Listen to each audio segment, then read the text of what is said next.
Chapter 14. Deep Water. Alex gave up trying to break free of the chair. His wrists were bruised and bloody where the chain had cut into him, and the cuffs were too tight. After 30 minutes, when Mr. Grin still hadn't come back, he'd tried to reach the zit cream that Smithers had given him. He knew it would burn through the handcuffs in seconds, and the worst thing was, he could actually feel it, where he had put it, in the zipped-up outer pocket of his combat trousers. But although his outstretched fingers were only a few centimetres away, try as he might, he couldn't reach it. It was enough to drive him mad. He had heard the clatter of a helicopter taking off, and knew that Herod Sale must be on his way to London. Alex was still reeling from what he had heard. The multimillionaire was completely insane. What he was planning was beyond belief, a mass murder that would destroy Britain for generations to come. Alex tried to imagine what was about to happen. Tens of thousands of school children would be sitting in their classes, gathered round their new Stormbreakers, waiting for the moment, at midday exactly, when the Prime Minister would press his button and bring them online.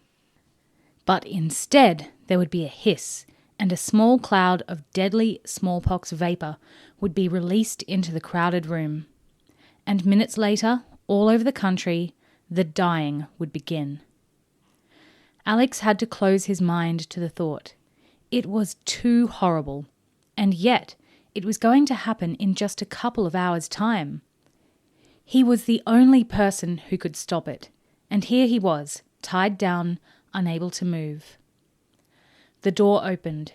Alex twisted round, expecting to see Mr. Grin, but it was Nadia Vole who hurried in, closing the door behind her. Her pale round face seemed flushed, and her eyes, behind the glasses, were afraid. She came over to him. "Alex, what do you want?" Alex recoiled away from her as she leaned over him.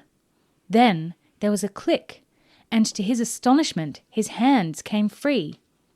She had unlocked the handcuffs. He stood up, wondering what was going on. "Alex, listen to me," Vole said.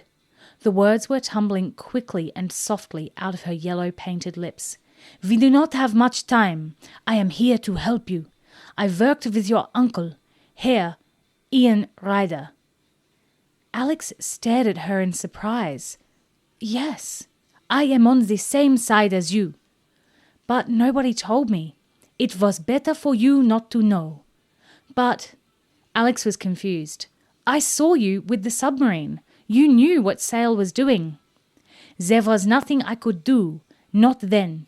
It's too hard to explain. We do not have time to argue. You want to stop him, no?" "I need to find a phone.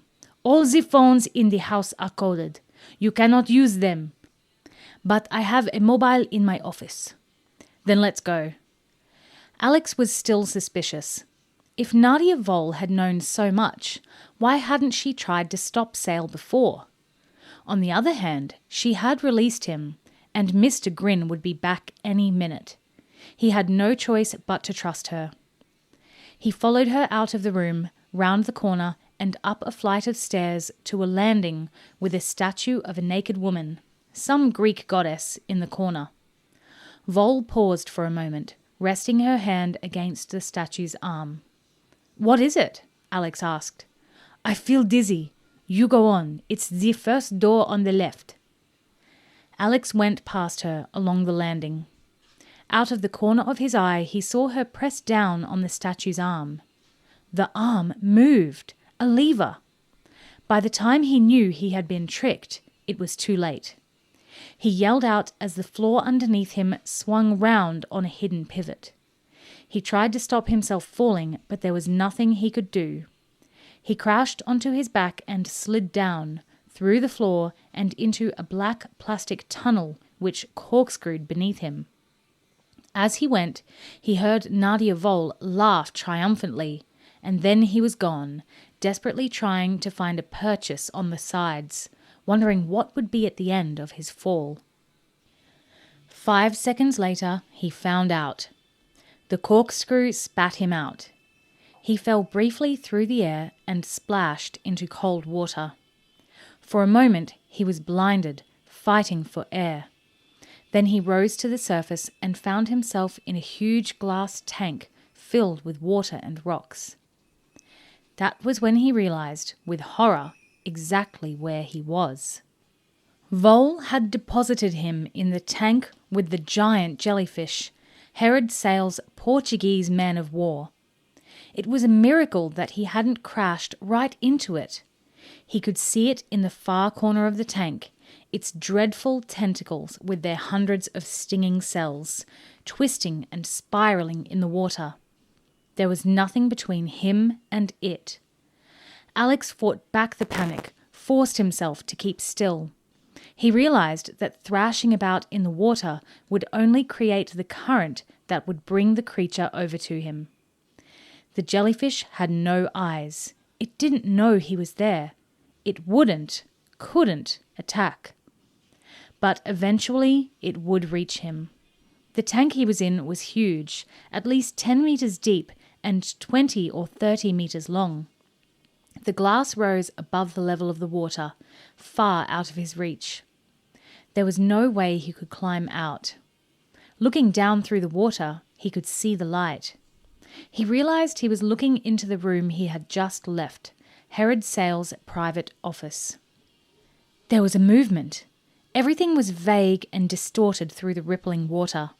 And the door opened. 2 figures walked in. Alex could barely make them out, but he knew who they were. Fraulein Vole and Mr. Grin. They stood together in front of the tank. Vole was holding what looked like a mobile phone in her hand. "I hope you can hear me, Alex." The German woman's voice rang out from a speaker somewhere above his head. "I am sure you will have seen by now that there is no way out of the tank. You can tread water, maybe for 1 hour, maybe for 2. Others have lasted for longer. What is the record, Mr. Grin?" "I don't know." 5.5 hours, yes. But soon you will get tired, Alex. You will drown. Or perhaps it will be fast, and you will drift into the embrace of our friend. You see him, no? It is not an embrace to be desired. It will kill you. The pain, I think, will be beyond the imagination of a child.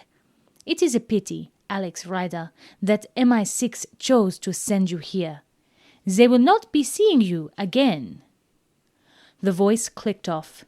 Alex kicked in the water, keeping his head above the surface, his eyes fixed on the jellyfish. There was another blurred movement on the other side of the glass. Mr. Grin had left the room, but Vole had stayed behind. She wanted to watch him die. Alex looked up. The tank was lit from above by a series of neon strips, but they were too high to reach. Beneath him he heard a click and a soft whirring sound. Almost at once he became aware that something had changed. The jellyfish was moving. He could see the translucent cone with its dark mauve tip heading towards him. Underneath the creature, the tentacles slowly danced. He swallowed water and realized he had opened his mouth to cry out. Vole must have turned on the artificial current. That was what was making the jellyfish move. Desperately, he kicked out with his feet, moving away from it, surging through the water on his back. One tentacle floated up and draped itself over his foot. If he hadn't been wearing trainers, he would have been stung. Could the stinging cells penetrate his clothes? Almost certainly. His trainers were the only protection he had.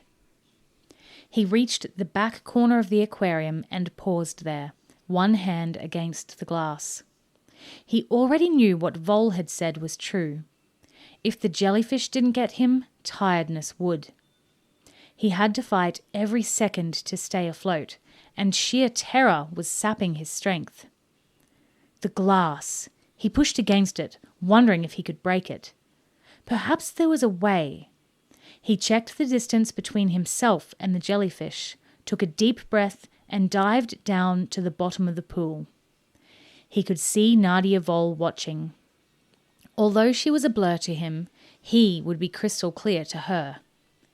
She didn't move, and Alex realized with despair that she had expected him to do just this. He swam to the rocks and looked for one small enough to bring to the surface. But the rocks were too heavy.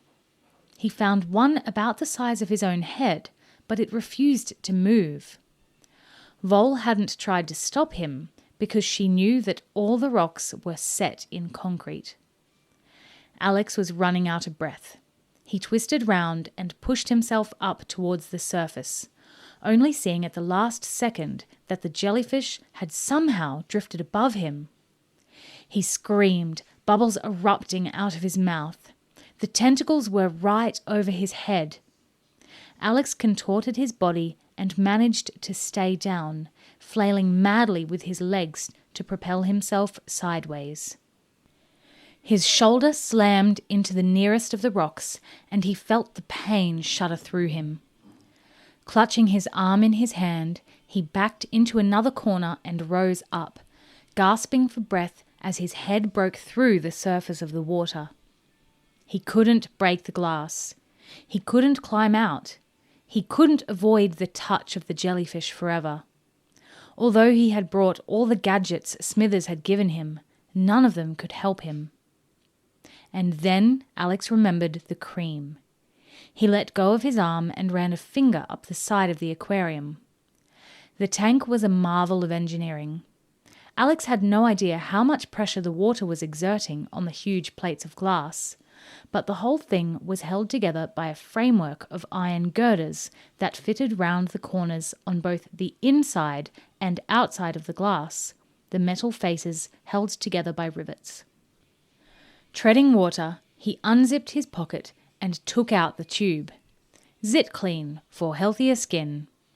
If Nadia Vol could see what he was doing, she would think he had gone mad. The jellyfish was drifting towards the back of the aquarium. Alex waited a few moments, then swam forward and dived for a second time.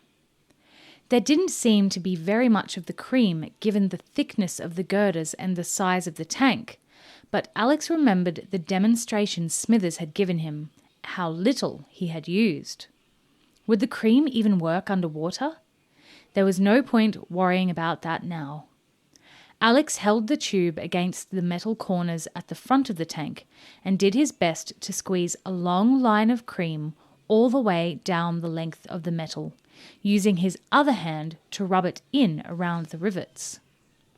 He kicked his feet, propelling himself across to the other side.